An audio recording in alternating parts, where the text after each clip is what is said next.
the way people eat this shit up is the reason why I fear for our society. like this is what yes. It's not student debt. It's not COVID. It's not terrorism. It's these fucking training camp videos that people analyze and lose sleep over. Yeah. Yeah. TikTok power rankings of why I fear for our society. Training camp videos is number one. At 5, I have climate change. Yes. At 4, I have inflation. At 3, I have domestic terrorism. Yep. At 2, I have a global pandemic. Yep. And at 1, I have these goddamn training camp videos. That's it. That is it. That is the list of why I fear for our society. Eddie. Chris Hansen here, and I'm going to need you all to take a seat right over there and check out Birds versus Boys. I think you're completely right here, and I hate it. Yep. Hey, idiots. Stop doing dumb things. I got 2 phones. Upset alert. Upset alert. I might go insane. I think you're already there. There's no hope. Hope is gone. If this was an AFC North podcast, we'd be done in 15 minutes. Bob Hope. I'm going to drink bleach. That is the team you promised me you were going to be this year. This is the Consciously Hopeful podcast. I'll be watching. Ladies and gentlemen, welcome to episode 126 of Birds vs. Boys, the, 4th, 5th, maybe 6th episode of season 3. We are 1 week closer to the NFL actually beginning. There's only one more set of preseason games, and then the rubber hits the road. Kmess here, along with my partner in crime. I guess I could say that now because there's gunshots outside of your apartment all the time. It's Aidan. Aidan, how are you, my friend? That was a wild episode. I still can't get over the fact that happened. This is not where I was going to start, but I just need this on record because I'm still in disbelief. I work from home. There was noise outside today. I thought it was construction. There's always construction around here. I live in a complex, so we have a public parking lot. It was my neighbor cutting down a tree in the parking lot, not on his property, just in the middle of the parking lot because the leaves were getting on his tree or were getting on his car. Oh, so he just cut the tree down in the middle of the public parking lot, in the middle of the day. I walked out. I was in disbelief. I didn't even know what to say or do. I just stopped dead in my tracks. Sir, we live in a society. Yeah, it was just the most you're not at your job at 12:30 on a Wednesday. You're just cutting down a tree. I was like, what is happening? Not where I thought I was going to start tonight. He must be a farmer rep.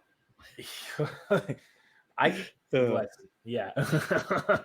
So since you have a wild pick the bone statement, I do too. I tweeted something about this today. Kmess22 on Twitter. If you don't follow me, give it a follow. I need real games to start simply for the fact of I can't handle. The beginning of this offseason, always in the preseason, they're like, yes, training camp videos. I love training. I'm fucking done. I'm done with Trayvon Diggs getting burned, Darius Slay getting burned. This weird, I feel like you and I, since we've started this, Birds vs. Boys 3 years ago, Cowboys and Eagles Twitter has fucking gone insane towards each other. And it's worse than ever right now. I think you could shorten that sentence and just make it Twitter has gone more insane and is worse than ever in the past 3 years. Yeah. It's just they're just analyzing, micro-analyzing just clips of one play. Mm-hmm. Yeah. These dudes aren't watching practice. These dudes on here never played football. It's just correct. I'm so sick of it. Do you ever think about this? Sorry to get so off topic so quickly. Do you ever think about this? We want to do this as an actual profession. This is our supplemental income right now. Yes. Do you ever think we would have to talk about this stuff all the time? Mm-hmm. If this were our day-to-day jobs, could you be able to do it where you're talking about training camp clip of Keenan Allen versus Trayvon Diggs or Xavier Howard versus AJ Brown or Tyreek Hill versus Darius Slay, one isolated clip in a practice in August? I always think that sometimes, could we do that? That, and the way people eat this shit up is the reason why I fear for our society. like this is what yes. It's not student debt. It's not COVID. It's not terrorism. It's these fucking training camp videos that people analyze and lose sleep over. Yeah. TikTok power rankings of why I fear for our society. Training camp videos is number 1. At 5, I have climate change. Yes. At 4, I have inflation. At 3, I have domestic terrorism. Yep. At 2, I have a global pandemic. Yep. And at 1, I have these goddamn training camp videos. That's it. That is it. That is the list of why I fear for our society. Eddie, since you're actually editing tonight and producing and you actually do your job, unlike our other producer, clip that. That's a Twitter clip. There Eddie. you go. You're done, Eddie. We took care of this for you in 5 minutes of recording time. How about that? Speaking of that, all right, technical notes. Eddie is producing tonight. Interviews back next week. This week, we're going to do a fantasy mock draft. We did one last week as an isolated YouTube video. If you want to check it out, we're going to do another one tonight where it will supplant the interview time right in the middle of the show. It'll be its own isolated YouTube clip as well. Yep. And it's fantasy football season. So these are all the tips and tricks. Who we like in the first round, who we like in the middle rounds. It's an 8-round draft. So it's just like, let's get going. And I actually have my actual draft tomorrow night. So I'm picking at the spot that I'm actually picking in my draft. So this is actually going to be, and I have a child. I've had no time as normal. Like I said last week, I usually have the magazines. I've done nothing. So I need your help tonight. We will try. That's the purpose of this video, is to help people who are it's the time and you haven't done enough prep work yet. Because you get on the clock and you panic and then you're stuck for 6 months. You know, just praying that somebody falls to you on the waiver wire. So we'll figure that out tonight. And then for the TikTok, last week we did Offensive Player of the Year. So tonight we're doing Defensive Player of the Year candidates rankings. Although we already gave you our TikTok in the top 5 reasons for the downfall of society. So I don't think Defensive Player of the Year could even come close, but we will try. And also one last technical note for next week, we're going to have to record earlier in the week on Monday. So we're probably going to be releasing day earlier, maybe release middle of the week Wednesday instead of releasing on Thursday. So honestly, that should prep people, because when we go to 2 episodes when the season starts, that's when they'd be listening to anyway. So think about it as preseason for you guys as well. Go. Let's watch this real quick. Let's see if this is successful or not. All right, let's break it down Kyle Yeoman style. He did his play-by-play debut. This is ours. The baby is down in the crib. I don't know too much about babies. Is this going well or not? I know a lot more about football. I think it's going well right now. Arms haven't moved. One arm. Head hasn't moved. If she looked paralyzed, is that good or bad? Yep, that's good. Okay, the baby is paralyzed. Look at that temperature in the room too. Perfect. 69 degrees. Ooh. All right, this may take a little bit longer than I expected, so I will give you guys updates. Oh, wait, no, there we go. The show and we're gone. And the baby. We are good. All right. And we're good. We can record. All right. Oh, buddy, we are at 2 different places in life. Yes, we are. I just want to remind you that of all the time. I text Aidan clips all day of parenting out of context, so he has his birth control always prepared.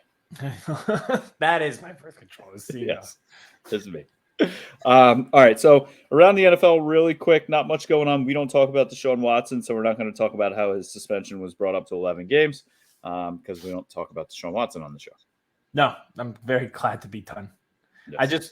He said that and I was like, yeah, but also we want it to be done. Like, there's no going back. Like, you're 99.9% sure that you are just a terrible person, and there's no suspension that will justify what you did, but there had to be one. So here we are. Now we have to carry on. And it's not fair to carry on, but we just have to. And your thoughts about the Panthers making the decision to go with Baker Mayfield? I thought that was pretty much what was going to happen from the start. I think this is a hot take. I'm not sure. And I know Eddie doesn't like him, I'm pretty sure. But I think Baker Mayfield's actually not bad. Yep. I'm not going to say that he's making a Pro Bowl, but he's also like way better than Sam Darnold. Like way better. Yeah. Like 100%. Not even close. Like Baker last year with the torn rotator cuff was still better than Sam Darnold. Can you believe Baker is like week 1 we get Baker Mayfield against the Browns, and we get Russell Wilson against the Seahawks week 1 this year. Yes, which is crazy. The schedule, they really did their job this year in terms of marquee matchups in week 1. I think it's it's a great slate. Like you guys versus the Bucks, the Rams Bills debut. That's awesome. Like that's a great game. And then like you mentioned, I think the Broncos game, Russell Wilson returning against Seattle, is a Monday Night Football game. So yes, it is. Full on, the schedule is just perfect. And then surprise, Deshaun Watson's first game back will be in Houston. Of course. Of course. That's just great schedule making by the NFL. They know what they're doing. Yes, they do. That's why they are the biggest. For good or for bad, they do know what they're doing. And I also think Panthers-wise, Christian McCaffrey is just what stirs the drink. If he's healthy, this is a better offense no matter who is the quarterback, because he has so much volume as a receiver as well, that guys who don't have great arms, like a Sam Darnold or a Baker Mayfield, are going to be propped up by having a healthy Christian McCaffrey. So not the end of the world for the Panthers. And staying in that division real quick, we didn't prep this at all, that we're going to talk about the NFC South so much to start. But welcome to Panthers versus Bucks. A little bet that I saw that I don't hate is the New Orleans Saints plus 380 to win that division. I do not hate that, because I think their defense is going to be very good. I think Chris Olave is going to be very good. Correct. And another guy, speaking of, you forget about him because he hasn't been healthy like McCaffrey, is Michael Thomas. Now, he has a hamstring injury now. But, like, in theory, in good health, that's a great receiving core. Olave, Michael Thomas, Jarvis Landry. And you've got Alvin Kamara out of the backfield. That's pretty solid in terms of a core for Jameis Winston to succeed. And Jameis is just going to be throwing it up to those dudes. Yeah, so it's not going to be bad, I did see, though, it's very strange. Hold on one sec. Let me I couldn't believe that it was actually real. Because when I was looking up this bet, I wanted to see the Saints' schedule. They start the season at the Falcons, home against the Bucks, at the Panthers. 3 straight division games to start the season. I don't know if I like that or hate that. Right? And it's funny because baseball came out with their schedule today, and I don't know how it is. Well, it is for the Yankees because we play you guys, so it's like right off the bat. Yes. We played the Rangers and the Yankees to start, which is like totally opposite of playing divisional games to start. So it's interesting. I don't know whether I like better, like playing like a weird kind of out there team, like the Seahawks and the Broncos don't play each other every year to start. Yep. But I don't know, like if we played Washington, Dallas, New York to start, and you guys Philly, Washington, New York, like I don't know if I'd like that or dislike. Yeah. Your season could be over in 3 weeks. Exactly. And speaking of division games early in the season, yourself as an Eagles fan and myself as a Cowboys fan, we both get off, I guess you could say, easy here. You play the Commanders week 3. We play them week 4. Chase Young will be missing both of those games. Correct. I will not be missing that game. I will be live in attendance at FedEx Field, which was once again rated the worst stadium in the NFL. So congratulations again to the Washington Commanders for yet another week where they are negatively in the headlines. Have you decided what you're wearing yet? No. So I have a few shirts, but also shout out Rally House. No free ads, but also like if you want to sponsor, it's cool. They just opened one 2 minutes from my house. So I'm going to check there before I go. I haven't decided yet. I'm not going Wentz jersey. I might do I'm thinking about doing the AJ Brown jersey and like, faking everybody out. Gotcha. It's not Wentz, it's Brown with the tape over the back. But yeah, why don't you do the duct tape and put Brown? I'm thinking about it, but it's kind of tacky. But honestly, like what's more tacky than sewage pouring out of the stadium? It's perfect for that stadium. I was about to say, if it gets messed up, I never need it again. So if it rains literal shit on me, like it has before at FedEx Field, I guess I'll be fine. It'll be perfect. All right. So do you want to be in the headlines first here, since the Eagles are down in South Beach, practicing with the Dolphins? Yeah, I think this is the first time where we've had real headlines. We lost practice. We lost. You ever see that little Uzi Vert video? He just goes, "I lost." Yep. That was the consensus today. We lost. practice to the Dolphins. I didn't see a single beat reporter on either side that said either way. They just said that the Dolphins are better. I think they're going to be an all right team. I do think Tua Tagovailoa, I can't believe I got that name right. Said it in the end of practice. It does make sense, and it's not an excuse. I do think the Dolphins are good.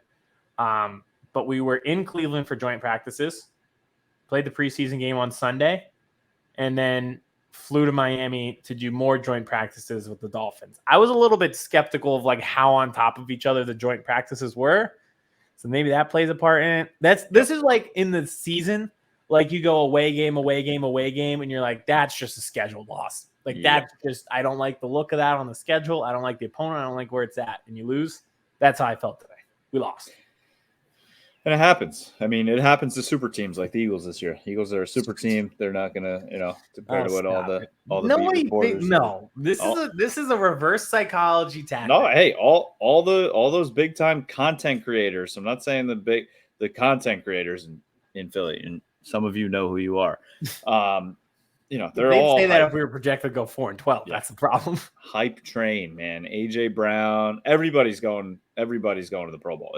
We might as well not have the Pro Bowl. We might as well just give it all to the Eagles, but none of them are going to be there at the game anyway because they're going to be in the Super Bowl. Correct. All right. Well, now you're starting to get it. But this is the problem. We're in a division with two teams who cannot produce a single good headline. So it's like you almost have to pick us to win the division because it's a flip of a coin. It's either you or us, And then like the Commanders and the Giants, you could lose your job for picking them. Honestly, they're one of those teams where like, oh, pick them because it would cause outlandish headlines and would get us views if you pick them to win the division. Yes. That's the problem. So now we're like the favorable Cinderella pick to win the division. Unless Tyrod Taylor gets that starting job in New York, then they would be better. They would be better. That's what I'm saying. That's the craziest part. So just to recap, let's go back last week. So we played the Browns. None of the starters played, but they did well in practice then. So that's good to me because I think Cleveland's a solid team. And what I liked was we were doing well up front. Obviously in the game, Cam Jurgens has been again training camp preseason. We got to stop with this. But he's been being called the heir apparent to Jason Kelce off of one clip where he pancaked the guy. Yep. And 2 weeks ago, he was up the quarterback's ass because Jordan Davis blew him so far back. Murdered him. Yeah. So it's just like the clips at a time. But by all accounts, they did really well in Cleveland, which is good to see. Can I ask you one question on that? Yeah. Does that kid, the hurdler, make this 53? No, but I think he'll be practice squad. So with the receiver situation, so it's a pretty clear straight up 4. It's Devontae Smith. It's AJ Brown. It's Quez Watkins. It's Dak Pascal. And the 5th, and this is great that you brought that up. Deion Kane played tremendously against the Browns on Sunday. I believe he had 6 receptions. He had back-to-back catches from Gardner Minshew over his shoulder for gains of 24 and 23 on back-to-back plays. Like back shoulder, mossed the guy the one time. It was fantastic. Like he put out great tape on Sunday. He should probably be the 5th receiver. The odd man out becomes Jalen Reagor.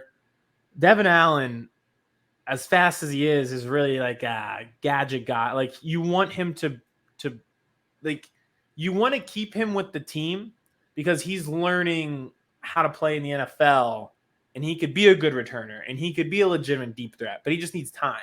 Like when we first got Mulata, I'm not saying he's going to turn into like a fantastic, all pro like Mulata might, but just there needed to be time to learn and develop. I think on the practice squad, that's perfect. I think he'll be a practice squad guy. I hope at least. Okay. Now he didn't play college ball, right? He just ran track at Oregon. He did play at Oregon as well. Okay. But track obviously is the main thing. Yeah. Which is just you're right that like he can fly. So it's just harnessing that. The same thing with Mulata. You got to harness that. He had all that strength. He had all that size. Harness it and turn it into technique and fundamentals. That's what they're doing with Devin Allen. So I hope he turns into something. But he's even admitting like I'm learning a lot of this stuff on the fly. Like this is a learning process for me. So I'm hopeful that he'll be fine. So they did well. Gardner Minshew did well. I again don't think you should trade him.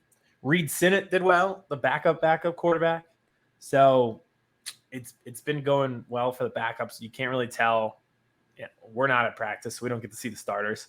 But by all accounts, they did well in Cleveland and just didn't do well today. They just didn't do well today against the Dolphins. And the big thing was the Darius Slay thing. But I from the other reports as well, like they were getting beaten up front. Jalen Hurts didn't look good. And I think that's kind of how the season would go is like you're going to see a team play a road game in the Eagles and you're like, yep, that's why they should win a division. That's why they should win a playoff game. And then you're going to see games where you're like, Jesus, like, yep, not, they're going to I look saw like that one long pass from Hurts. It was just so underly thrown. It was so bad. Yeah. Now it's just like I know we keep going back to this, but it's so hard to tell what's truly going on there because like you watch that Darius Slay clip and like in that one, it almost looks like they like tripped feet, but all the reports said that wasn't like an isolated incident. Like Tyreek Hill was just better today. Yep. But then you look at the AJ Brown thing and it's like, well, he cooked their corners too. And it's just like whatever isolated clip you see kind of. Well, it was like last week too on Slay was that one that Amari Cooper had on him for the touchdown. Oh, yeah. Speaking of Amari Cooper, I guess we should get into this. One receiver or tight end at this point that will not be on the team for the Eagles is J.J. Arcega-Whiteside. He was traded to the Seahawks, and this might be old news, but the player that we got in return for J.J. Arcega-Whiteside, we already traded, and I sucked at math, Kevin. I really sucked at math, so I'm going to need your help with this one, and Eddie, I'll need your help too. If you could bring up a tweet for me. Value. Dallas Cowboys traded Amari Cooper for a 6th-round pick and for a 5th-round pick and a 6th-round pick. The Eagles traded J.J. Arcega-Whiteside and a 7th-round pick for a 6th-round pick. Kevin, I'm bad at math. How did this happen? How does J.J. Arcega-Whiteside equate to Amari Cooper in value? How did this work? How did this happen? Because you have a better general manager when it comes to working trades. It's true. Maybe not when drafting for most of the time, but working the trade board, absolutely. And shout out RJ. Bring that back up. RJ Ochoa, head of Blogging the Boys, will be joining us on a upcoming episode very, very soon. So you can ask him yourself, actually. But no, I agree. I mean, I hated that the way that Amari Cooper trade came out. And yeah, I mean, I hope J.J. Arcega-Whiteside thrives in Seattle. If he makes the team, I don't even think he'll make the team. I think it's done. I couldn't believe 2 or 3 days after the trade, the Seahawks put out like a highlight clip. It was like 37 seconds long. Yep. Like a pump up thing. It took them that long. And there's only, it should have taken them a lot quicker because there's only so many highlights. It took them that long to find. Was a fumble recovery. Miles Sanders had a 6-yard run, got stripped at the 5-yard line, and Arcega-Whiteside fell in it. He also caught a touchdown in Miami, so I guess we could have used him this week. I think he had more penalties than touchdowns as an Eagle. Probably. He was always guilty of offensive pass interference. He had one for the road against the Cowboys in Week 18 last year. Yep. So, yeah, sounds about right with him. Sounds about right. Yeah. Gotta love it. So he's gone, and the guy we traded for him is gone, and we pretty much got the same value as the Cowboys did for Amari Cooper. So, wow. So for the Eagles, I would like just by the time you hear this, they could have had a great practice against the Dolphins on day 2, and you'd be like, wow, this is awesome. But we are just at that point where I can't tell. My brain I've succumbed to the media. I don't know what to think. I can't think for myself. I see one clip, and it tells me that Darius Slay is cooked. Another clip tells me that A.J. Brown is the next Calvin Johnson. I don't know what to think anymore. They've done it. The media now controls my brain. I don't know what to think anymore. Congratulations. I just gave up. I waved the white flag. Just tell me what to think. Training camp videos. Mm-hmm. The end of society. That is the correlation right now. 100%. So that's the Eagles for right now. James Bradbury's back in practice. Injury wise, we've been fine aside from Miles Sanders. That again continues to be rocky. I don't think they're going to trade for Kareem Hunt. I'm not sure if we talked about this because that was during Browns practices as well with Sirianni talking to Kareem Hunt. It's still like that's weird because like he did a bad thing, and you trade for a guy who did a bad thing. We talked about it, like the grace period of cancel culture. Have you served your time in cancel jail? I don't know if he has or not. So I don't know if they trade for him. There's no real rules to cancel jail.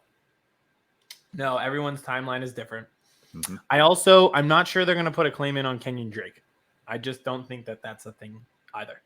So I don't know what they do. I think they're going to ride it out with Miles Sanders one more year. And I just don't think there's any chance that they re-sign him. But for right now, I think they're just going to ride with these guys and figure it out after this season as to who's going to be RB1 next year. I just don't think it'll be Sanders. That dude had such high expectations coming out of Penn State. I remember people saying he's going to be better than Barkley. I mean, you can't say he's not technically because they're both kind of the same trajectory with the injury wise. So I was super weird on Miles Sanders coming out of college. I just never he was always a career back. Like he played 1 year as the starter at Penn State and he didn't they were just like, he's just gonna fill in the shoes perfectly of Saquon Barkley. And it's like, that's not how it worked. And that's just talent wise. Like he is not Saquon. Yep. No. So yeah, I don't know. It's, I think it's 4 years and done. We'll see. Hashtag save Saquon too. Yes. Yeah. Oh, yes. Yeah.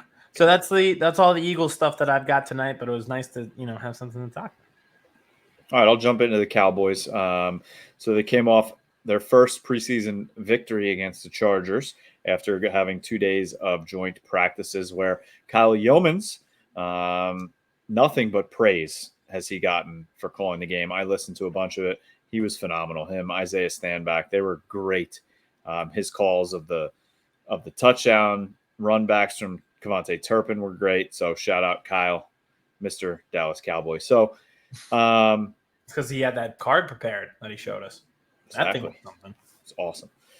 Biggest takeaway from the game itself was obviously Turpin, the USFL MVP, the TCU product that the Cowboys signed to be their returner / wide receiver, had a 98-yard kickoff return touchdown, then an 86-yard punt return touchdown that I text Aidan about during the game, but Aidan was so drunk at the Phillies game, he had no idea what was going on. Dude, that was something. I actually was somewhat behaved. Somewhat. I had to be. I mean, you were at a doubleheader all day, so it was a 12-12 affair. The second game, I had work tickets, so I was on my best behavior for that one. Did you have to leave the stadium and then come back in? Yes. Yep. Which was fine with me. It was so hot during the first game that I was like, get me out of here. There was a Mets fan screaming in my ear, let's go Mets. He threatened to fight a 13-year-old. Derek Hall, who is our designated hitter, pitched. I was like, get me anywhere but here. And it was 95 degrees.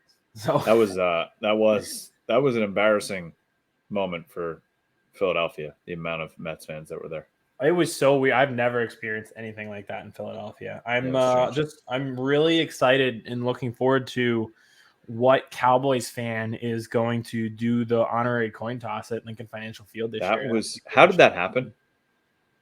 So basically, there's a group package that if you buy more than 500 tickets, you get these special promos. And one of them is you get to throw the first pitch. So the Mets fans bought over 1,000 tickets, which one, that sucks. Mm-hmm. That's annoying. That's suspicious. Mm-hmm. Two, you'd think somebody on the event staff would say, hey, this might not go well. Yeah. Like, maybe you shouldn't do this. But no, I guess nobody thought that through. That'll make me angry when I'm 50. Oh, yeah. That was embarrassing. I can't wait. That was embarrassing. Sorry to derail. So Kevontae Turpin, I think he had already made the team. People were like, oh, he's definitely on the team now. I mean, they signed him to be the returner. He was on the 53 before that, but it just showed flashes. It was great to see. And then some other things that I saw were the running back RB3 battle that the Cowboys really have right now. Obviously, Zeke and Pollard locked in, RB1, RB2. Who that RB3 spot is going to be, or are they going to hold 4 running backs? I don't think so. I wish they would, because I don't want to get rid of Rico Dowdle or Mike Davis, who they signed, the rookie this year out of Florida. They've both looked phenomenal. Rico coming off the injury, and Davis he runs tough, he runs hard. So we'll see what happens there. My theory on this, and let me know if you agree with this or not, Aidan, is so Rico's been with the team a couple of years. Mike Davis is a rookie. I feel like if there's two guys that have equal camps, equal preseason, it comes down to one or the other. Most likely, the coaching staff is going to keep the guy that they're familiar with. Yeah, I agree with that. It's just like you play it safe. Mm-hmm. People play it safe in life. It's just human nature. It's human psychology. So I agree. I hope that's not the case with the Eagles. I hope they go Deion Kane over Jalen Reagor, but we'll see. I think we'll that's see what happens.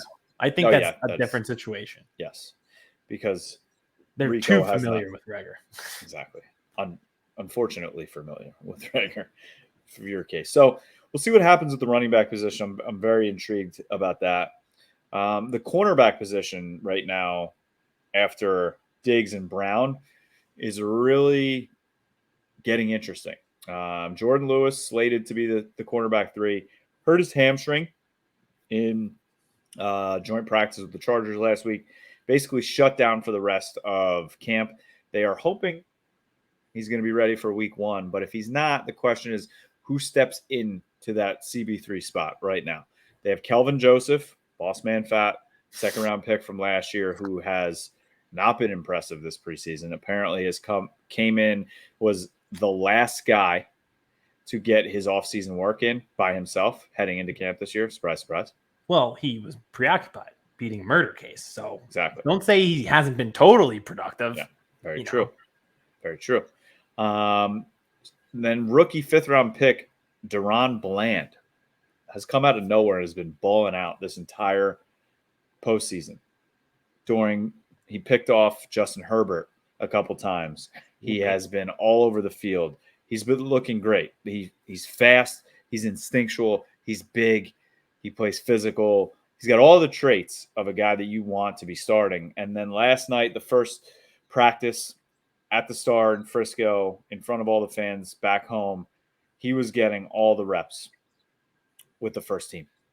Wasn't boss man fat.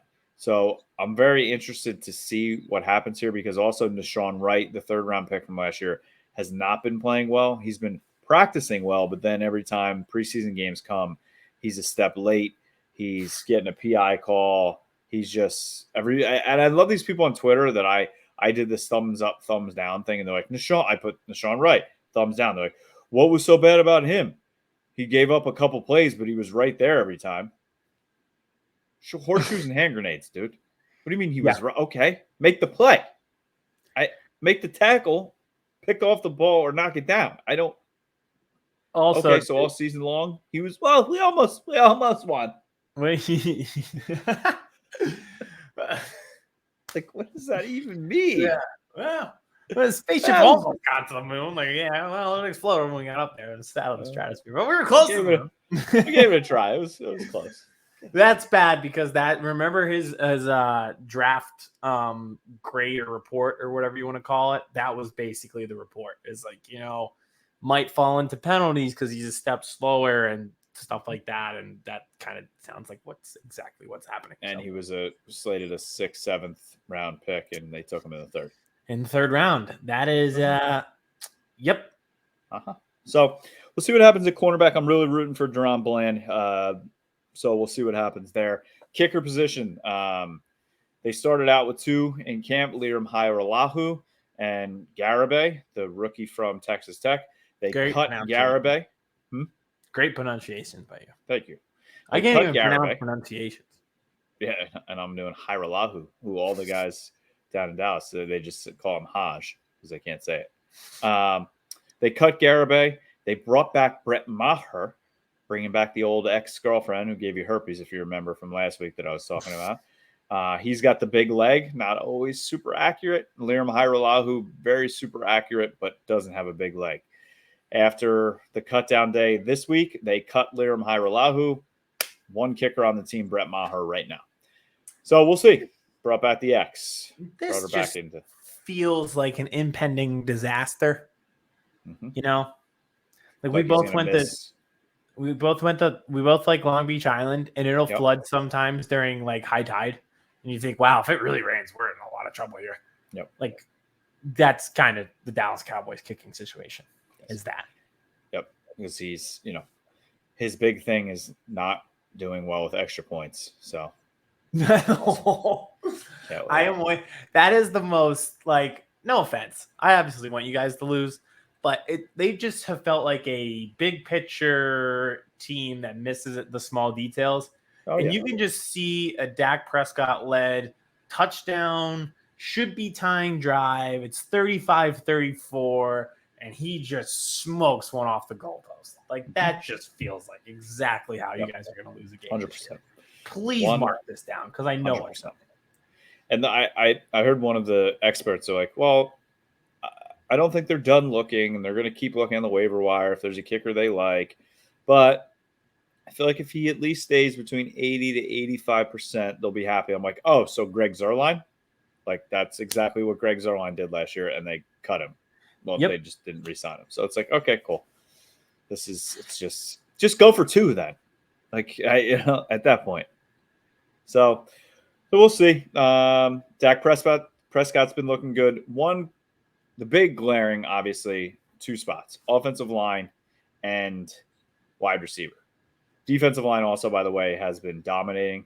And you're going to love this. They said yesterday in practice, if it was a real game, Micah Parsons would have had 6 or 7 legitimate sacks.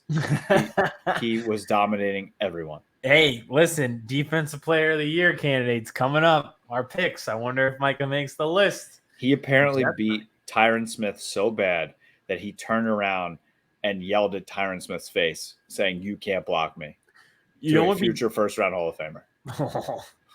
You know what would be awesome? If somebody did the Tyreek Hill peace sign as a defensive end, like got past the offensive lineman and gave the peace as he's sign. sacking him. If anybody could do it, it'd be Micah. I was going to say, Micah has the athleticism to pull that off. I think he really could. And they were saying a lot of the time yesterday they had Anthony Barr and Van Der Esch playing linebacker, and Micah was rushing all day long, which I love to hear. Yep. But offensive line struggles. Little worried. Tyron Smith went down tonight at practice. He was clutching his knee, limped off, left the facility with the training staff. So we'll see what that means. Obviously, Tyler Smith, the first-round pick, also has not been practicing the last 2 days. Got a little banged-up ankle. And they also kind of said that as of right now, they think Connor McGovern is going to start at guard, not Tyler Smith. So I think that means Tyler Smith is your backup guard / your swing tackle. Or now that Tyron Smith is down, Tyler Smith might be starting at left tackle. So it is. This Steele has been getting beat up on the right-hand side. McGovern's also getting play at center because Biotish isn't great. I mean, Zach Martin's just standing here like this right now. He's Will Smith in Fresh Prince like this. Yeah, like, yeah. Aside from that, how is the play, Mrs. Lincoln? that sounds awful. Yeah. That's one of the worst scouting reports on an offensive line I've ever heard. And we're going against arguably two of the best defensive lines in the league in the Eagles and the Commanders. And I mean, if Thibodeau gets healthy after that's very unfortunate injury. I mean, I think the Giants defensive line, if anything, that'll be their best unit, I think, as well, with Ojulari as well. So, very excited about the offensive line. And then the wide receivers, Jalen Tolbert in practices, in preseason games since the pads came on, has not been great. The rookie out of South Alabama. He had a touchdown catch in the back of the end zone. Only got 1 foot in bounds. It was a very college mistake. Except last night, finally, he turned it on once he was playing with the ones with Dak. So very encouraging in the last practice, but we'll see. I mean, he's slated to be the number 3 right now with Gallup not starting the season. However, they are saying they don't think Gallup's going to start on PUP. They think he is going to be on the active 53, which means they expect him to play before week 4. So I don't think it's going to be week 1, probably not week 2. Maybe we see Gallup week 3. So can they keep their head above water with CeeDee Lamb, Noah Brown, Semi Fehoko, Jalen Tolbert, and Turpin? We shall see. That's a really risky move these days. PUP used to have you out 6 weeks. Now it's only 4. Mm-hmm. So for them to know he's not going to start the first few weeks, and not put him on PUP and waste the roster spot, I don't know if I like that. If you think best case scenario is week 3 and you would have just had to wait for after week 4 anyways, I don't know. Maybe they're terrified that they're going to lose week 1 to the Bucks, week 2 to the Bengals, and they really are going to have to win week 3. You play the Bengals week 2. Okay. Mm-hmm. Wait, who do you play week 3? Well, Commanders Sorry, week 4. No. I have it. Well, while you're doing this, I continue to remain very worried about the Lions. This is not playing Rice. This is not Rice versus Alabama week 1. It is just not. I'm a little bit worried, and I refuse to watch Hard Knocks still because of it. But I keep seeing clips, and every time I see a clip, I'm like, this is precisely why I'm not watching, because this team is going to scare me. Yep. So Bucks week 1, Bengals week 2, Giants week 3. Okay. Commanders week 4. Okay. But then again, at the Rams, at the Eagles. I mean, come on. Talk about defensive lines back to back. Yeah, wait, Commanders, Rams, Eagles 3 weeks in a row. Talk about having a beat up fucking offensive line. Yeah, that's rough. At least Chase Young won't be there. Yeah, I was going to say you avoid that, but they still have a pretty good defensive line. They do. That sucks, man. So we shall see. Cowboys back at home, practicing in front of the fans. They have the Seahawks this week. I don't expect to see many of the starters again. I don't think Dak gets any preseason snaps. No. They're just gearing up for week 1 against the Bucks. The only saving grace I have for that game is the Bucks don't have an offensive line either, and the Cowboys' strength is going to be their defensive line. So we'll see what that if they can get to Brady, especially. What do you do to get to Brady? Up the middle. Neville Gallimore, Bohanna, Oso, Diggy-Zua. Get up the middle, affect Brady, find a way to stay in this game. So we shall see. He came back to practice. Mm-hmm. He's the only guy who could get away with that. Do you think I can see LeBron just being like, all right, yeah, I'm not drinking. I do think it was this fan. Like, I think apparently Giselle's family like rents an island or something, and they've never been able to go because of training camp. He retired. She's like, we're going. I mean, I know what this is like having a wife, and I can't imagine having a wife as powerful as Giselle. He was probably like, yeah, guys. I mean, I guarantee everybody on the team knew. Like, I'm sure it was divulged. They kept it in-house. They were and probably laughing at everybody that was like, yeah, they don't think he's going to be back by week 1. He put in the PTO request. Exactly. He saved up his time and put in the PTO, paid time off, and he was ready to roll. I don't think it's that big of an issue. I know I had read a story or listened to a podcast before. Like, this was before that he retired. Like, this was like before he went to the Bucks. That was like Giselle pretty much like sat him down and was like, I want you to retire. Like, you're not like, I want you to be healthy for your kids and stuff like that. And he kept playing, but it's always been like, how long is this going to last when it's clear that your wife doesn't want you to play football? Yep. So that's all I got on the Dallas Cowboys. Also, I will not be watching 1 second of this first fake bullshit at the Star. Jerry Jones or Stephen A. Smith. Oh. That'll be on. It's just, I mean, they're going to be at the Cowboys practice facility. I'm just so done with the national media. I'm so done with what ESPN has done to I can't even listen to Michael Irvin anymore. I mean, I don't know if you heard. Did you hear what he said last week to Stephen A? No. If the Cowboys clean up this penalty issues, they will be chasing the 72 Dolphins, meaning the Cowboys will go undefeated.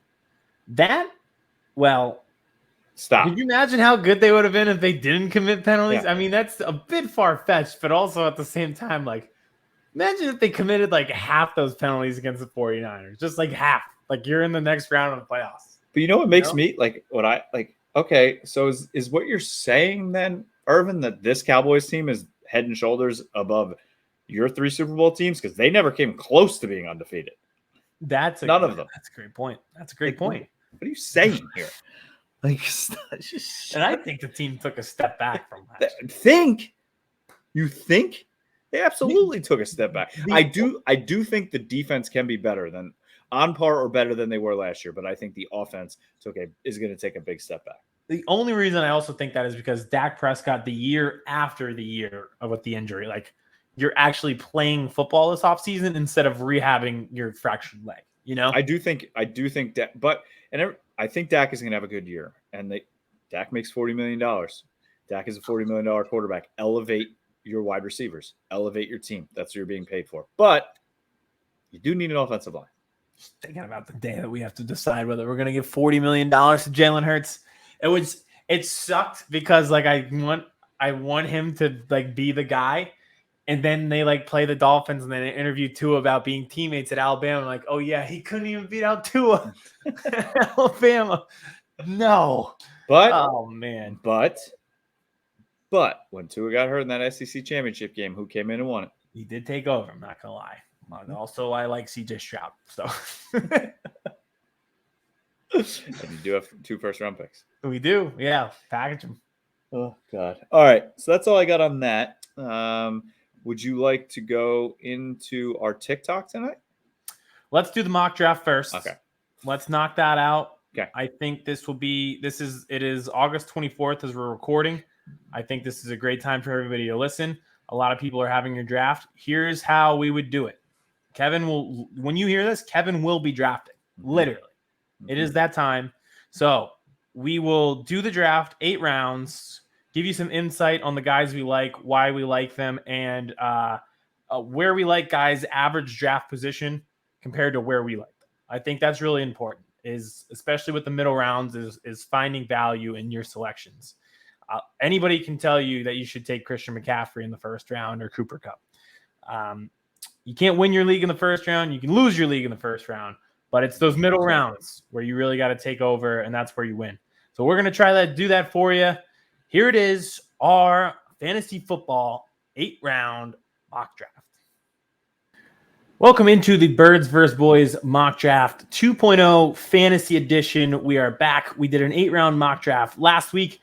Eddie and I are back. Kevin, my co-host, is here on the regular show. He's here for the mock draft as well. He is actually drafting in his real draft tomorrow. So this is perfect practice for him. Need help. We are doing a 12-team draft this time. Similar concept, half-point PPR. And we're doing 8 rounds again because we know kickers, defenses, you should be able to figure that out on your own. But we'll get into it. So I believe let's go over our draft positions real quick before we hit start. Kevin, you're drafting 4th because that's the position that you are actually going to be in. So this is a mock draft. This is real. And then, beforehand, I mean, I think before we even start this, I'm looking Justin Jefferson maybe. Yep. Cooper Kupp if he's sitting there. Correct. Eckler. Mm-hmm. So those are 3 of the names I feel like maybe sitting in my wheelhouse, sitting at 4. I like those, especially last time Eddie and I were talking about with Kupp and Jefferson. You might want to pull the trigger on receiver in the first round. Yep. Mm-hmm. And then Eddie, you are going to be drafting 6th this time. Yeah. I'm hoping to get whatever Kevin doesn't pick. Really, out of the guys he just named, whatever's remaining is what I'm hoping for. I know Vince last time got Derrick Henry. I wouldn't hate to land Derrick Henry at 6, but I think there are some other options there as well. Yeah, this is odd for you because last time you were first, so you had that turn. Yep. You know, you drafted 1st overall, but then had to wait a long time. But then you really just had like that bounce right away, 2 and 3. So this is a little bit different, being right smack dab in the middle. So yeah, it'll be definitely interesting to compare the 2 spots. Yeah, and then I'm drafting 9th. I think that's weird in the first round, but in the other rounds, 2 through 8, I'm okay with it. First round, I'm probably missing out on elite talent, so we'll see. All right, so we've got 20 seconds until this starts. The bots last time did really well, which is great because it made it realistic. So I'm very hopeful that they continue to do that this time for us and make this as realistic as possible. We don't want to see Evan McPherson in the first round. I thought they did a pretty good job, though. So we'll see how they do. Team 10 last time was crazy. Yeah, Team 10 kicked our ass. All right, Jonathan Taylor. Eckler goes 2. Okay, wow. So Eckler's off the board. McCaffrey goes 3. I am on the board at 4. I have 50 seconds here. So the 2 names that I did mention earlier, was Justin Jefferson, Cooper Kupp. I am a little worried about Kupp this year. I think some of his targets are going to be stolen by Allen Robinson. I don't think he's going to have the Triple Crown. I think Justin Jefferson is going to be used unbelievably well and just force-fed the ball in Minnesota. So I am going to go Justin Jefferson at 4 for me. I do love that. I think he has wide receiver 1 potential this year. Mm-hmm. I think it could really be him. So when Kevin was picking at 4, I was really happy with my position at 6, thinking I was going to get either Justin Jefferson or Cooper Kupp. Hate it. And that's not what happened. Derrick Henry is there, but I'm gonna slide down here and take Jamar Chase. Actually, Ooh, wow. Okay. All right, Derrick Henry and Dalvin Cook go off the board right before I select. So that played out not as well as I would have hoped. I was really eyeing up Jamar, and then Dalvin Cook I have in one of my leagues. I think he'll do pretty well. So I will go with the guy who would have been auto drafted. I think volume wise, I don't think his volume is going to decrease at all, especially with the quarterback situation in Pittsburgh. So I'll go Najee Harris. And then it turns back around to me. Some more running backs off the board. Our first tight end off the board. That makes it kind of tough. I think I'm just going to go with my guy and keep it consistent. I believe I took him last time. We've got that kind of, combo approach to it. And everybody knows this is my guy. So I'm going to go with Deebo Samuel. Deebo. Wow. So similar to last draft, even though I'm in a completely different spot, I am actually, because of how scarce the tight end talent is, I'm going to reach on Mark Andrews in the second again. That was our main takeaway last time too. Mm-hmm. Was the tight ends. There's only so many, so do you reach? Right. All right, Kevin, back to you. All right, so I went wide receiver 1 at 4th overall here. I love CeeDee Lamb. He's a number 1 wide receiver for the Cowboys as well. However, I think that the wide receiver core is a lot deeper than the running back core. I think the value here later in the second round for Alvin Kamara is pretty high. So I am going to take Alvin Kamara off the board at running back for my second pick. Great value with that Great pick. Round 2, pick 9. Josh Allen, our first quarterback off the board to round out round 2. And Kevin, you are back on the clock after T. Higgins and Tyreek Hill go off the board. So, again, here, I have my running back. I have my wide receiver. I do think that the wide receivers are deeper. We did say that the tight ends are a little scarce this year. I don't want to be a Zeke owner this year at all. It scares me very much. So I know it's a long time till I get back, but I'm going to go Kyle Pitts here. I think the value for him at tight end, I don't want to be stuck with a shit tight end when I come back, and I think I have a better chance at running back and receiver later. Fair. AJ Brown, Philly's own, goes off the board. Eddie, you are back up right smack dab in the middle. So just where we are with running backs right now, I also don't want to be a Zeke owner like Kevin. And where I don't have a running back, it's a little scary. I was going to go AJ Brown. I'm going to go Mike Evans. Eddie is putting together the team that I wanted to put together. I was like, ooh, Jamar, ooh, Mark Andrews. I'm willing to bite on a tight end, all of that. So I think I'm going to hold off on the tight end for now. On the flip, I hope this doesn't come back to bite me, but I think on the flip, I'll be all right. There's a lot of great receivers coming up too. This is tough. Wow, this is really tough. Who do you have currently? You have 30 seconds left. So let's see. I have Deebo and Najee Harris. I think I'll be fine, but this is a guy that I really like, and I think he's going to get a lot of targets this year. And since we're half PPR, I'm just gonna maybe it's a slight reach, but not in a 12-team league. I'm gonna go with Jalen Waddle.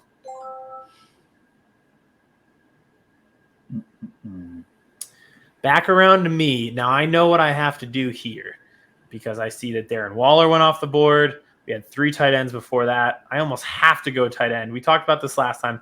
There's 5 good tight ends, maybe 7. So here's what I'm going to do. Simple. You probably have to reach on tight end early. I'm going George Kittle. Justin Herbert and Mahomes off the board for quarterbacks. Eddie, you are back on the clock. I'm very concerned about the running back situation of what I'm going to be left with. True. But I think I can wait on quarterback still. I think I need to fill my running back problem. I'm gonna take Travis Etienne. Nice. Brees Hall after that, and then Kevin, your 4th round pick. So my 4th round pick, I'm also worried on the wide receivers here. I'm worried also at running back, but somebody that I think that is going to have a big year this year. I feel like the value in taking him right here is good. So I am going to draft Cortland Sutton. I think his rapport with Russ is going to be phenomenal this year. I really like that. Yep, correct. Ooh, 2 names that I liked right before you picked Lamar Jackson at QB and Gabe Davis. So you are back on the clock again. So I could go quarterback here. I think I might wait a little bit. So somebody, I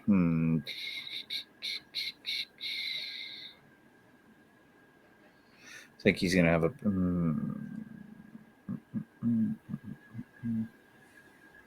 Yeah, I'm pulling the trigger. I think he's going to have a big year, even though he's going to share some carries.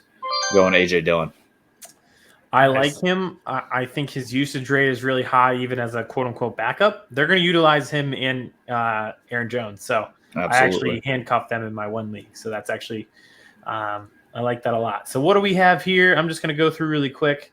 The running backs do get scarce in a hurry. It's not a pretty sight. It's not great. I see a few that I like. Oh, it's my pick. What are you doing? Oh yeah, trying to true. steal my pick. My bad. Do you see that, Kevin? I watched every second of it. You know My what? goodness. I was 7 last time, and I was like, oh, back to That's me. crazy. I've never My seen that bad. in my life. I stole all your time too. Yeah, you did. Kevin actually made my pick for me because I was going to take AJ Dillon. In between that, I was considering a quarterback. So now I'm going to take quarterback. Kyler is right there. I do love me some Kyler. I'm not worried about COD. So Kyler goes off the board. Joe Burrow goes off the board. I'm in the same situation I was with the tight end. You don't draft for position, you draft for value. But at this point, I feel like I'm doing both in getting this guy. So I'm going to go with Jalen Hurts.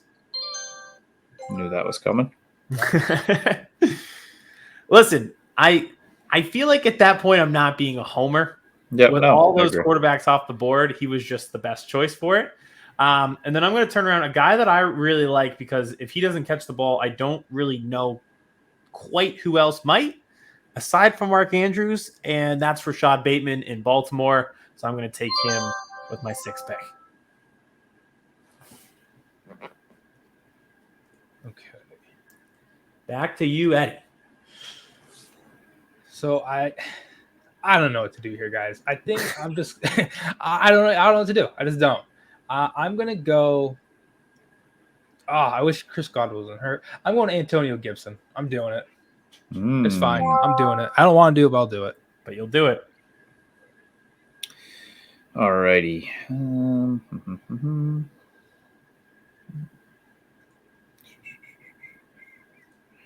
Let's go to the cheat sheet. Sorry, I'm not talking. Actually, Yeah, what are you thinking about here, Kevin?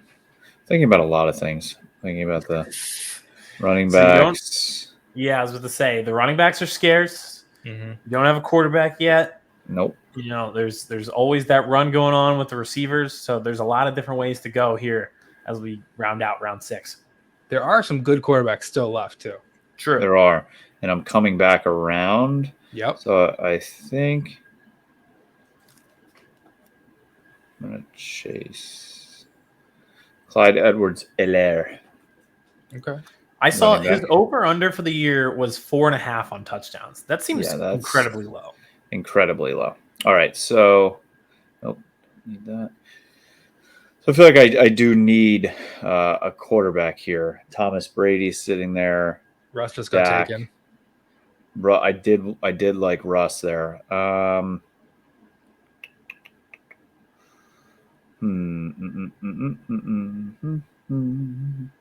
Wow, this is tough. I love Dak, but who's he throwing to this year? Trey Lance. It's really his rookie year. Brady, is he falling off the wagon? Aaron Rodgers, who is he throwing to? Matthew Stafford, is that elbow still really messed up?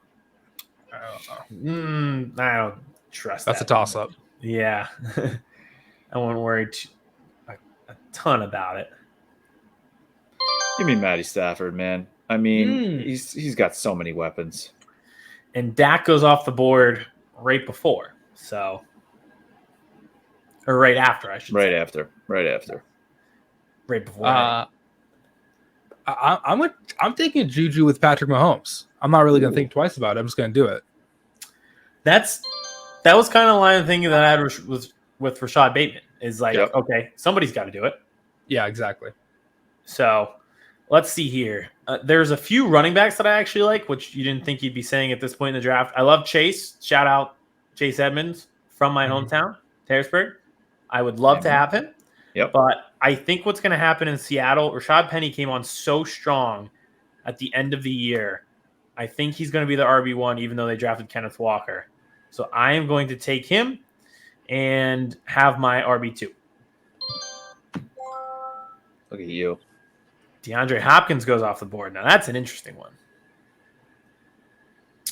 All right. So this is round 8. So this is going to be my last pick.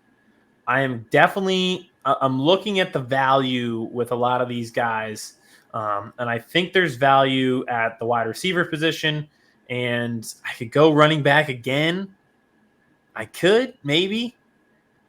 You want to do a rundown of your roster before you make your last pick? So I have Najee Harris and Rashad Penny as my 2 running backs. And then I have Rashad Bateman, Jalen Waddle, and Deebo Samuel as my wide receivers.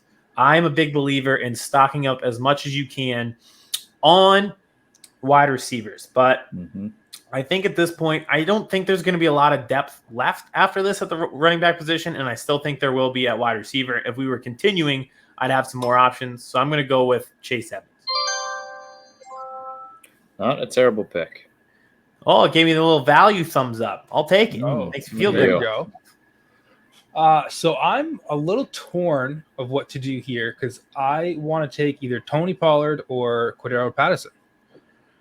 And I think I'm just going to hope he repeats what he did last year and take Patterson. Yeah. Trust the results. First defense off the board. That's a little early. All right, so I got Matty Stafford, Alvin Kamara, A.J. Dillon, Justin Jefferson, Cortland Sutton, Kyle Pitts, and Clyde Edwards-Helaire. So I could either go running back, I could go wide receiver here. There is one player that's sticking out to me a little bit here that I think I could get great value here.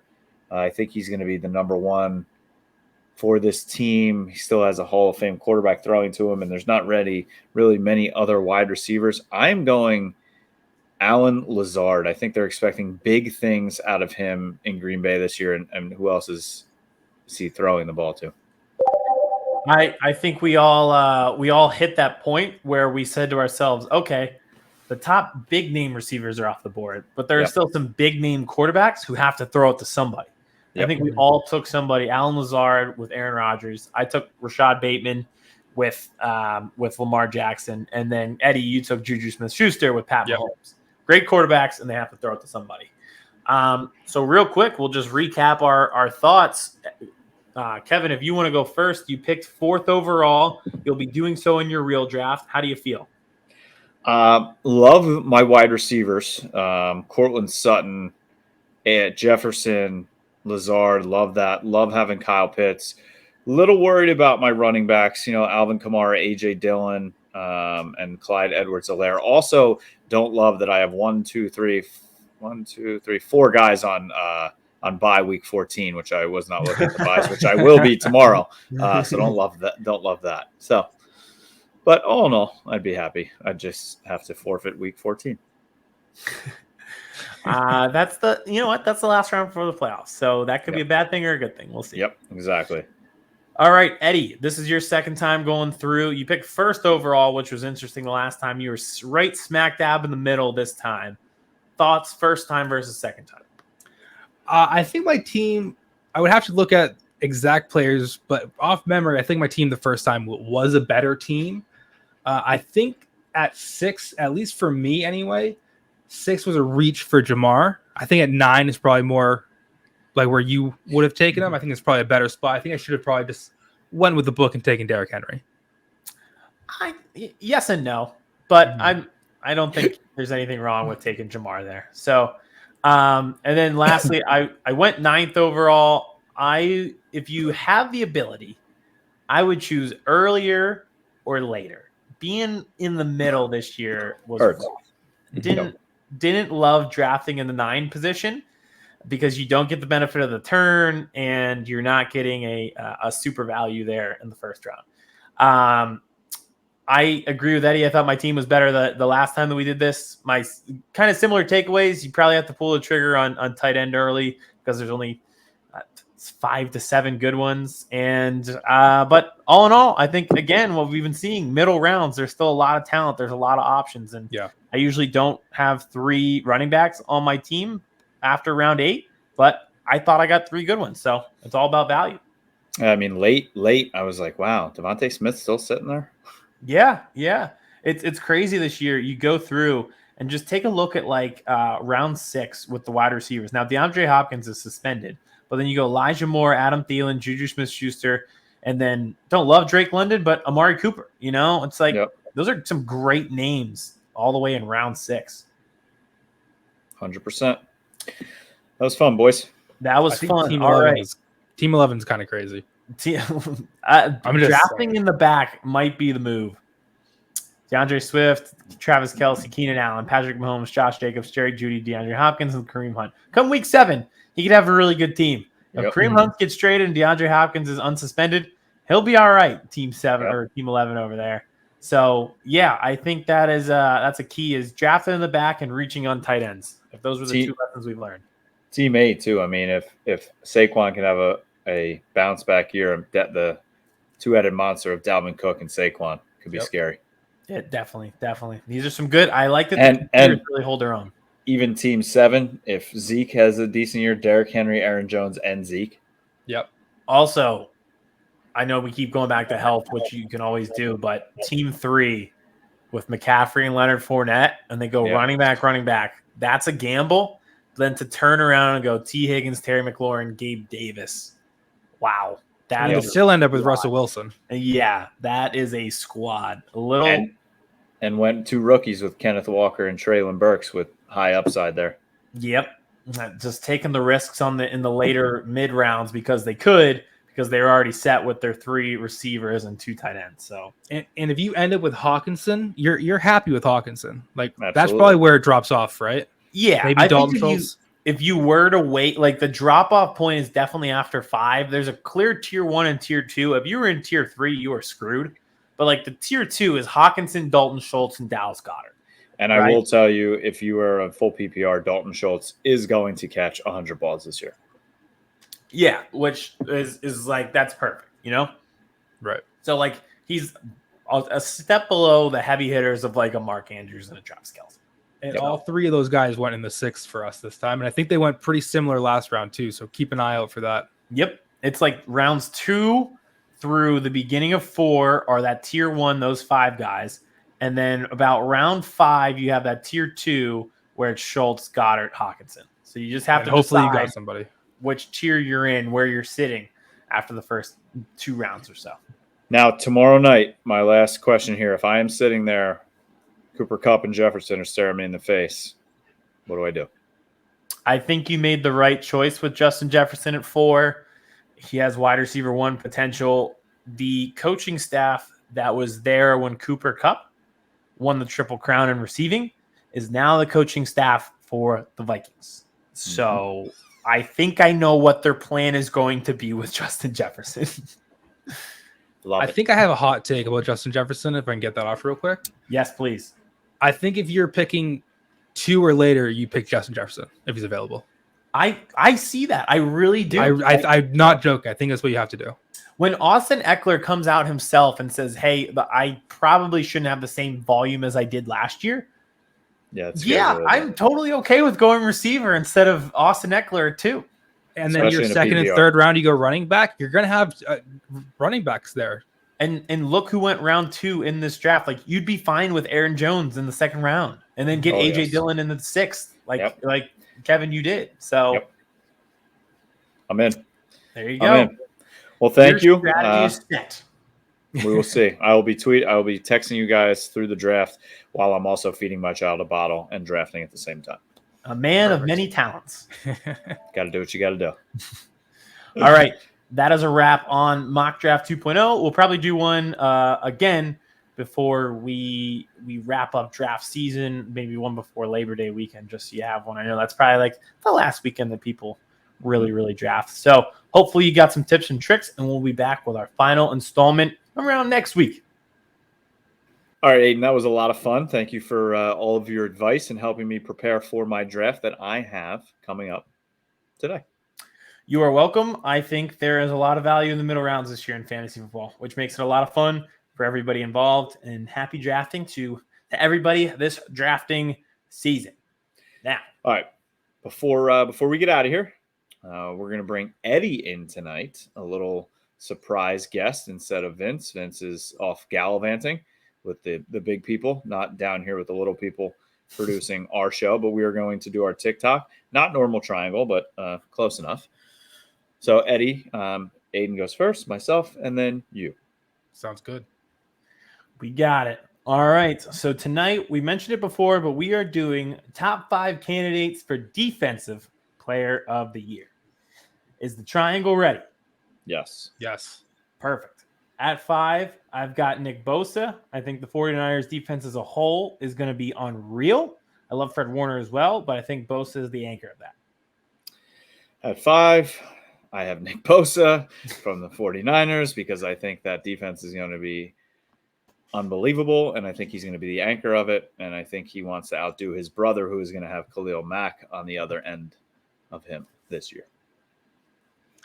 Yeah, no, great picks, guys. I have at 5, I have a linebacker, Micah Parsons. I know he's young, but I mean, he's a stud. We saw it last year. We'll see it this year. I believe in him. There you go. At 4, I have Micah Parsons. He is technically a linebacker, and there's only been one linebacker to win in the past decade, but he's also Micah Parsons and can play anywhere, edge rush, defensive end, pretty much anything. So put him at corner and see how that goes. At 4, I have Micah Parsons. At 4, this might be a loop. I'm probably going to yell at for this one, but I have Derwin James. I love Derwin James. I think he's going to be an absolute animal this season if he stays healthy. He can cover. He can lay the lumber. He can do it all for this Chargers team. And I think this Chargers team is going to be very good this season. We love the Chargers. So at 4, give me Derwin James. At 4, I have cornerback Micah Parsons. I know it's a little out of position for him normally, but I've seen the clips of him at training camp. He has great hands, and I know he's athletic enough to stick with most wide receivers, so I'm confident in my pick.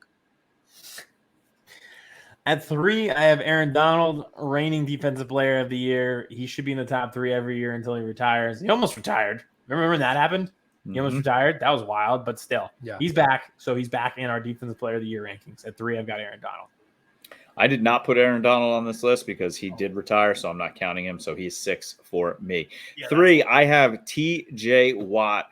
I think he is going to surpass his brother's legacy already just this season. What is this? His 4th season in the league now?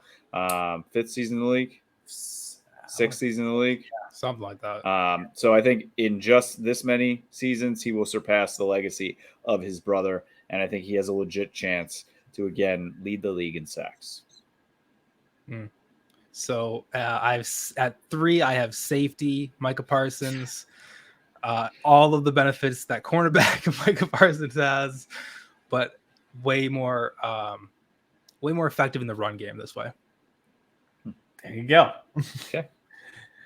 All right. At 2, I have TJ Watt. Like Kevin said, I think he has a legitimate chance to be the NFL sack leader. I think the Pittsburgh defense as a whole is always so sturdy. And I think part of the reason, like last year, he had a bit of a groin injury, which took him out. So if he's healthy, he should compete for a sack leader and defensive player of the year. At 2, I've got TJ Watt. 2 for me, I have Myles Garrett up in Cleveland. He is just a complete freak. Even if you see those commercials for the NFL Top 100, when they're asking the players, well, who do you think the best player in the game is right now? And Myles Garrett goes, look at the tape. It's me. That confidence he's going to play with, he's going to be the anchor of that entire team, especially since the quarterback's not going to be there for 11 weeks. I think he's going to play out of his mind this year. Myles Garrett at 2. At 2, I have defensive end Micah Parsons. It's really his most natural position, in my opinion. Perfect. Can't wait to see who's number 1. At 1, I have a bit of a surprise pick. I've got Khalil Mack. Few reasons. 1, I think the Chargers are going to be a really good team, and we haven't been paying attention to Mack because he's been on a really bad Bears team. And then you have so much attention on the other side to Joey Bosa. You've got Derwin James, like Kevin mentioned, on that Chargers defense. So you can't really one-on-one him all the time. And he's going to eat on a really good team, could lead the league in sacks, and be on a really good defense. At 1, I've got Khalil Mack. 1 for me. Give me last year's defensive rookie of the year. It is Micah Parsons. Whether it's linebacker Micah Parsons, defensive end Micah Parsons, safety Micah Parsons, cornerback Micah Parsons, kicker Micah Parsons, punter Micah Parsons, just Micah Parsons all the damn time. I think he can't be stopped in practice. They said he would have 6 or 7 sacks. He's beaten everybody in front of him every single day. They say he is the head and shoulders best player on the field at practice. He's going to go off this year. Micah Parsons, number 1. That's a great pick, Kevin. My number 1 is actually Penn State alum Micah Parsons. For all of the previous reasons stated. And I think he's also going to dominate on Undisputed this year, even though I do not watch national media sports. Yeah, he'll play perfect defense of the Cowboys. Yeah. Against Can't wait. Shannon Sharp. Yeah, there you go. Perfect. God, love it. There it is. Eddie, thank you very much, my friend. Thank you for having me. Appreciate it. And thank you for very effectively and very easily editing the show and getting it out everywhere it needs to be. Flawlessly, some might say, actually. Flawless. Some may say. So. All right, Aidan. Like I said to start the show, we're 1 week closer. We actually have college football this weekend. I was literally about to end with that. It's week 0 of college football. And this is kind of how, like, if you're a Christmas person, you're like, oh, Thanksgiving. That means it's almost Christmas. This is like, oh, college football. It means it's almost NFL. We're there. Love it. We're there. We're getting there. Wait. Oh, I can't wait. Hope you enjoyed the show, everybody. Thank you for listening. Thank you for watching. If you haven't yet, make sure you please subscribe to our YouTube channel, because I see some of these clowns on Twitter like almost at 23K subscribers on Twitter, on YouTube. And I'm like, how the So we're real. We're good people. We know our stuff. We're not idiots. Well, enjoy us. Well, hit that subscribe button. Tell your friends. Tell your family. Birds vs. Boys is an NFL podcast for everybody. You don't have to be a Birds fan. You don't have to be a Boys fan. You just have to love football and have a good time. And maybe, hey, you might learn a thing or two at the same time. So anywhere you listen to your podcast, we are there. YouTube, Twitter. I think we have an Instagram. Don't really use it. TikTok. But yeah, we're there. TikTok for sure. Until next week, enjoy week 3 of the preseason and burn week 0 every training camp video.